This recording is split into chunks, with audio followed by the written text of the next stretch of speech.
আসসালামু আলাইকুম রহমতুল্লাহি ওয়াবারাকাতু। আমরা বর্তমান আছি একতা রোড ইসমাইল টেক্সটাইলের দেশে। আমার সাথেই থাকুন। আজকে টেক্সটাইলের কিছু চিত্র আপনাদের মাঝে তুলে ধরবো ইনশাআল্লাহ। আমার এই যে এটা দেখছেন ওয়ার্পিং সেকশন। এখানে সুতা থেকে বিম বানানো হয়। তারপরে আপনার এই যে ওয়ার্পিং, এই যে বিম তৈরি হচ্ছে, এই বিমটা পরবর্তী রাউন্ডে সাইজিংয়ে যাবে।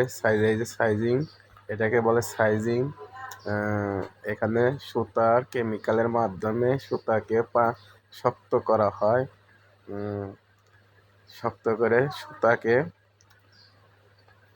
মজবুত করতে হয়। এই যে বিম, এটা এখানে 12টা, কোনো কোনো শেডে 12টা, 10টা, 8টা করে বিম থাকে, একটা করে শেড তৈরি হয়। এই শেডে মাধ্যমে একটা বিম হয়। এটা দেখছেন, এই যে সুতা কত শক্ত হয়ে আসছে। এই যে বিমে এটাকে বলে গাইড, সুতার গাইড বা বিম। কতগুলো বিম এখানে বানিয়ে রাখছে। এখান থেকে উইভিং সেকশনে নিয়ে মেশিনের মাধ্যমে কাপড় তৈরি করা হয়।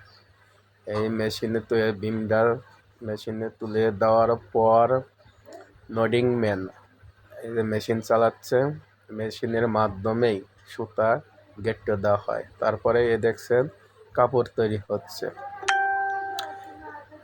এখান থেকে এই টেক্সটাইলের বাংলাদেশের দেশ বিদেশে রপ্তানি করে থাকে। আন্তর্জাতিক বাজারে গুণগত মান খুবই ভালো, 100% কটন, যা আমরা সবসময় কটন কাপড়ের জন্য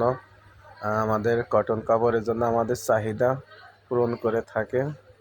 এই সমস্ত টেক্সটাইল মিল থেকে আমরা পণ্য পেয়ে থাকি।